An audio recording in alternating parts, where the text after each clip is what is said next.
قرآن کریم کے 15ویں پارے کی آیت ہے سورہ بنی اسرائیل کی، سورہ اسراء کی آیت نمبر 36 ہے، آیت نمبر 36۔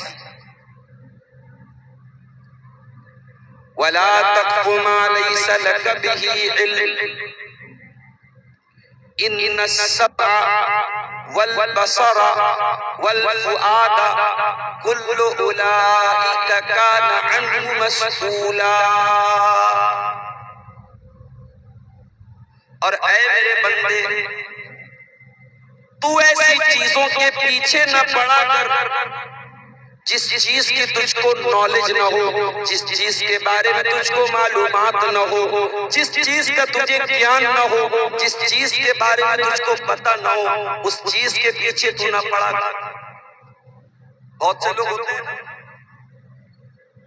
کسی چیز کے بارے میں معلومات ہو یا نہ ہو، جانکاری ہو یا نہ ہو، ہر وشے پر، ہر ٹاپک پر وہ بات کرنا اپنا حق سمجھتا ہے۔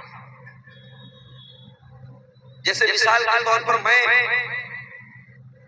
میرے نام کے آگے ڈاکٹر لکھا جاتا ہے۔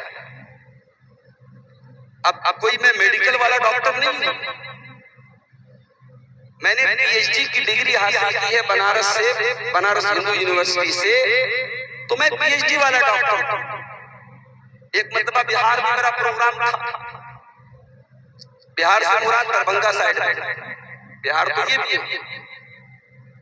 تقریر کے بعد ایک آدمی میرے پاس آیا، مولانا صاحب سے بات کرنا ہے۔ میں نے کہا کیا بات ہے؟ کہا کہ کچھ پرائیویٹ بات کرنا ہے۔ میں نے کہا ٹھیک ہے آ جاؤ۔ اندر لے کے گیا میں نے کہا آپ بتاؤ کیا بات ہے؟ اس نے کہا مولانا صاحب آپ ڈاکٹر ہیں، کوئی بیماری کا مسئلہ ہے، پرائیویٹ مسئلہ ہے میرا۔ میں نے کہا بھیا میں وہ والا ڈاکٹر نہیں ہوں، تم غلط سمجھ رہے ہو۔ اب بہت سارے لوگ ڈاکٹر نہیں ہوتے لیکن وہ میڈیکل، اپنے آپ کو میڈیکل لائن کا ایکسپرٹ بنانے لگتے ہیں اور دوا دینے لگتے ہیں اور علاج بتانے لگتے ہیں۔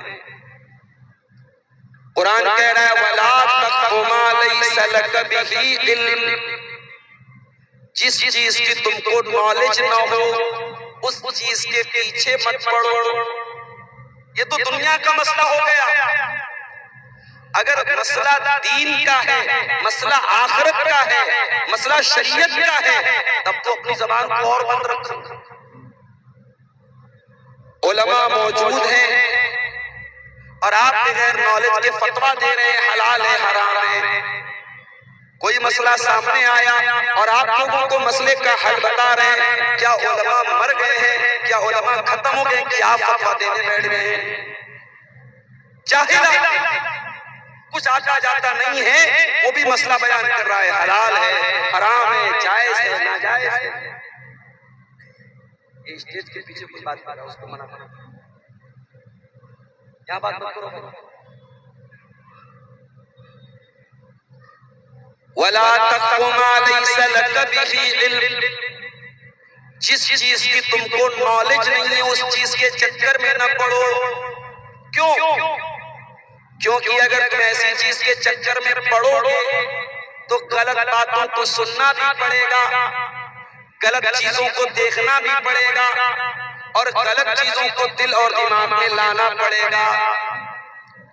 جب آپ ایسی چیزوں کے پیچھے پڑیں گے جن چیزوں کی آپ کو نالج نہیں ہے تو ہو سکتا ہے کہ آپ اپنے کانوں کا غلط استعمال کریں، آپ اپنی آنکھوں کا غلط استعمال کریں، آپ اپنے دل کا غلط استعمال کریں۔ اللہ فرما رہا ہے ان السمع والبصر والفؤاد، آنکھوں کا، کانوں کا، آنکھوں کا اور دل کا، کان عنہ مسئولا، ان سب کا اللہ تعالیٰ کا حساب ہونے والا ہے۔ اللہ کا پوچھا جائے گا تو نے کان سے کیا سنا، تو نے آنکھوں سے کیا دیکھا، تیرے دل میں کیا کیا خیال آیا، دل میں کیا کیا تم نے فیصلہ کیا۔ اس آیت میں اللہ تعالیٰ نے 3 چیزوں کا ذکر کیا، کان کا، آنکھوں کا اور دل۔ اور آج کی میری تقریر کا ٹاپک بھی یہی اللہ تعالیٰ کی 3 نعمتیں، کان، آنکھ اور دل۔ یہ 3 نعمتیں اللہ تعالیٰ کی اتنی بڑی نعمت ہے میرے بھائی، کان گڑبڑ ہو جائے، انسان بہرا ہو جائے، اور انسان جب بہرا ہو جائے، کوئی بوڑھا انسان 70-80 سال کا ہو جائے اور کان کام کرنا بند کر دے، ذرا دیکھیے اس کی زندگی کتنی مشکل ہو جاتی ہے۔ اس کے سامنے لوگ گالی دیتے ہیں، اس کو کوئی فرق نہیں پڑتا۔ گاڑی کے سامنے وہ جا رہا ہے، گاڑی والا ہارن بجا رہا ہے، اس کو کوئی فرق نہیں پڑتا۔ انسان کا کان اللہ تعالیٰ کی بہت بڑی انسان کی آنکھیں اللہ تعالیٰ کی بہت بڑی نعمت ہے۔ آنکھیں اگر اللہ تعالیٰ چھین لے، آنکھیں ختم ہو جائیں، انسان اندھا ہو جائے، ساری دنیا کی روشنی، ساری دنیا کے رنگ اس کے لیے بے رنگ ہو جائیں گے، انسان کی زندگی بے نور ہو جائے اگر انسان کی آنکھیں چلی جائیں۔ اور تیسری چیز ہے دل۔